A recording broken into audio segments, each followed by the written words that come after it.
only obstacle has delayed the historic launch of Starship, SpaceX's colossal rocket.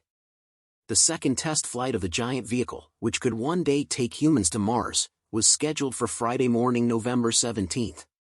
The Starship system, SpaceX's ambitious rocket that could take us to Mars, is ready for its second test flight after months of preparation and regulatory hurdles. The launch date was set for November 17, but something unexpected happened that pushed it back by a day. What was the cause of this delay? How did SpaceX deal with it? Find out in today's episode. Hello everyone, welcome back to another episode of my channel. The mega rocket, the most powerful launch vehicle ever built, was expected to lift off on Friday. Still, SpaceX's CEO Elon Musk said in a social media post on Thursday that the company would hold off until Saturday to allow time to replace a small part of the rocket. Early yesterday morning, SpaceX conducted a test to activate the grid fins, and it seems that during that time, they discovered a malfunction. According to the SpaceX website, the company is targeting a 20-minute launch window that opens Saturday at 7 a.m. Central. Musk shared that the reason for the delay was the need to replace an actuator, or a mechanical component that allows movement on one of the rocket's grid fins. Grid fins are metal mesh squares that line the top of the Starship's Super Heavy rocket booster, and they're used to orient the booster as it heads in for a landing after flight. This will also give SpaceX more time to complete any last-second launch flow procedures to ensure everything flows smoothly before the planned launch attempt. And this process has now been carried out as carefully as possible. They have identified the issue. The faulty actuator is out, and appears to be from the grid fin on the far left side and both clips. SpaceX then decided to replace all 4 grid fins, and they completed 3 of them at night. Let's just say I wouldn't be too surprised if they finish and test them later today.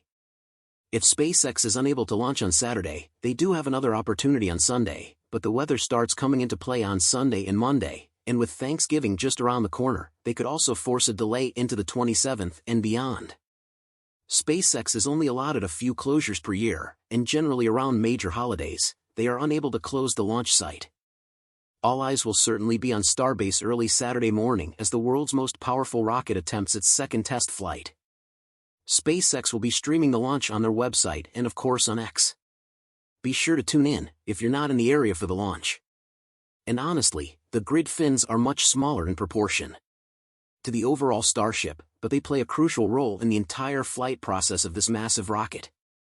The grid fins are a type of flight control surface commonly used on bombs and rockets. They consist of a network of smaller aerodynamic surfaces within a framework. But a small rock in the path of Ship 25 and Booster 9 forced SpaceX to postpone the mission. Now we have to wait with bated breath for another chance to witness Starship's soaring flight. Rumors began swirling earlier Thursday as the equipment needed to destack Starship from atop Booster 9 arrived back at the launch site and was then confirmed by Elon Musk on X that we need to replace a grid fin actuator, so launch is postponed to Saturday. Previously, SpaceX conducted a grid fin actuation test around 6:48 a.m. Central, so that must be when they caught the issue. The Super Heavy booster has 4 of these grid fins, which work like small wings at the top of the vehicle. Grid fins are metal mesh squares that line the top of the Starship's Super Heavy rocket booster, and they're used to orient the booster as it heads in for a landing after flight. In the future, SpaceX wants to land the Super Heavy booster vertically, back on its launch pad for rapid reuse. Electric actuators drive the grid fins, providing the power to pivot and turn them as they receive split-second inputs from the booster's guidance system. At the time of this report, the second grid fins were replaced and the third are out. Replacement appears to be all grid fins. Within a few hours of making the decision to replace the part near the top of the Super Heavy booster stage, SpaceX's ground crew detached the bullet-shaped Starship vehicle itself, 15 soars tall, or thereabouts, from the top of the rocket below. This will also give SpaceX a little more time to complete any other last-second launch flow procedures to ensure everything flows smoothly before the planned launch attempt. However, if SpaceX is unable to launch on Saturday, they do have another opportunity on Sunday. But the weather starts coming into play on Sunday and Monday, and with Thanksgiving next week, that could also force a delay into the 27th or beyond. SpaceX is only allotted a few closures per year, and generally around major holidays, they are unable to close the launch site. To be fair, encountering a delay at this juncture is not surprising. Starship stands as a complex launch vehicle, boasting a total of 39 methane-burning engines, each generating approximately 500,000 pounds of thrust to propel both its booster and upper stages. Due to their unique design, they are often likened to cinnamon roll machines or potato shredders. SpaceX first incorporated them around 2014 on the Falcon 9 rocket. By the end of 2015, the grid fins successfully aided in controlling and landing the Falcon 9 rocket for the first time. This was a significant achievement that boosted SpaceX's confidence in their design. If you're familiar with the Falcon 9, you'll know it as 4 titanium grid fins arranged 90 degrees apart. In the case of Super Heavy, there are 4 large grid fins at the top arranged today 120 by 60 fashion around the vehicle, making the grid fins look like a pair. Super Heavy employs grid fins primarily for aerodynamic altitude control. During its descent back to Earth, these grid fins play a key role in adjusting pitch and roll. On the forward dome of the booster, 4 electric motors and 4 pivot points are mounted on an L channel, essentially going around the dome. After attaching the grid fins to the booster, a curved section will connect the motor assembly to the grid fins. When completed, the grid fins can rotate freely left and right. These subtle maneuvers of these fins have Super Heavy Deson's assist in directing the 72-meter-tall booster accurately. This becomes crucial as part of SpaceX's ambitious landing strategy, aiming not only for booster reuse, but also the challenging task of catching it. Achieving this demands an extraordinary level of precision, leaving almost no margin for error. SpaceX strives for optimal control to ensure the booster is precisely positioned for the catch attempt, and the grid fins contribute significantly to this precision during the descent. As Super Heavy Desons, these fins not only help in orienting it, but also contribute to slowing down its rapid descent. Despite their fixed design, the fins generate drag, a beneficial effect for reducing the booster's speed before initiating a landing burn. Unlike some fins that can fold, Super Heavy's grid fins remain fully extended during launch, a feature that doesn't pose challenges during ascent due to the rocket's substantial power and mass. The combination of the full weight of Starship and 33 Raptor engines easily outweighs any drag induced by the fins. The robust steel construction of the fins is essential to withstand the forces experienced during both launch and landing. This durability ensures their functionality not just for a single launch, but for numerous missions in the future. And that is why the grid fins are super important for the Super Heavy. Of course, if there's any issue or impact on other components. For this flight, it is indeed a shortcoming.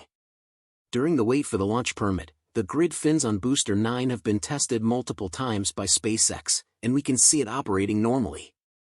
Therefore, postponing the launch schedule by a day is likely not a serious problem, and the percentage of certainty for launch is expected to be as high as 90%. A fully stacked Starship has also flown just once to date, on an April 20th test flight from Starbase that aimed to send the upper stage partway around Earth. It's worth noting that this marks only the second test flight for SpaceX's new colossal rocket, the full-scale and towering 400-foot-tall Starship, representing the largest launch vehicle ever constructed. In any case, Starship stacked for flight. This is another chance to put Starship in a true flight environment, maximizing how much we learn. Rapid iterative development is essential as we work to build a fully reusable launch system capable of carrying satellites, payloads, crew, and cargo to a variety of orbits in Earth, lunar, and Martian landing sites. SpaceX shared on X. SpaceX has said its approach to rocket development is geared towards speed. The company makes use of an engineering method called rapid spiral development. That essentially boils down to a desire to quickly build prototypes and willingly blow them up in the name of learning how to construct a better one faster than if the company solely relied on ground tests and simulations. After the first test flight's explosion, the company immediately sought to frame the mishap as a success, saying in a statement at the time, "With a test like this, success comes from what we learned, and we learned a tremendous amount." Previous explosions have grounded a rocket for a year or more, but SpaceX quickly developed a new prototype, implemented thousands of upgrades, and was ready to fly another test vehicle in early September according to updates shared by Musk on social media. Musk has said that the company has made enhancements to both the Starship spacecraft and the Super Heavy booster design to incorporate lessons learned from the first launch. The launch pad, for example, was blown to bits after the inaugural launch because of the sheer force of the Super Heavy booster's engines. SpaceX has since equipped the pad with a water deluge system that will spew water up as the engines ignite, dampening their blast and hopefully sparing the pad. Musk has likened the contraption to a colossal upside-down shower head. SpaceX is also changing the method Starship will use to break away from the Super Heavy booster mid-flight, opting to use the Starship's own engines to push away rather than a separate mechanical system. It's not clear whether all those changes will lead to success, however. I do want to set expectations, well, not too high, Musk said at the October conference when asked about his goals for this upcoming test mission. He also posted in August on social media that he foresees about a 50% probability of reaching orbital velocity, though he cautiously added that even getting to stage separation would be a win, referring to the launch phase when the Super Heavy rocket detaches from the Starship spacecraft. Those are still better odds than what Musk gave the April test flight, which he had said would have been a success if the rocket made it off the launch pad. Even though SpaceX already has many prototypes in line, prepare for the next tests, the failure of Ship 25 and Booster 9 could still set the company back at this point. If the test mission fails, the consequences will have a ripple effect, potentially pushing back deadlines for SpaceX's and NASA's stated goals for the rocket system. SpaceX has painted Starship as the rocket that will fulfill the company's founding purpose, put humans on Mars for the first time and paved the way for a permanent Martian settlement. Musk has said that he thinks the first test flight to Mars could take place within the next 3 to 4 years, though he's known for offering overly optimistic timeframes. Mars Closer on the Horizon is the mission that NASA's hoping Starship will help fulfill. The space agency intends to land humans on the Moon, returning U.S. astronauts there for the first time in 5 decades as part of its Artemis program, and Starship is slated to complete the final leg of the journey, taking the astronauts from their spacecraft in lunar orbit and ferrying them down to the Moon's surface. SpaceX received a $2.89 billion contract from NASA in 2021 to get the job done, with another deal worth up to $1.15 billion awarded a year later. The company will receive payments as it completes certain milestones in Starship's development. NASA hopes the first moon landing using Starship will take place as soon as late 2025. With the difficulties that SpaceX has had, I think that's really concerning, said Jim Free, Associate Administrator of NASA's Exploration Systems Development Mission Directorate in June. You could think about that launch date slipping probably in 2026.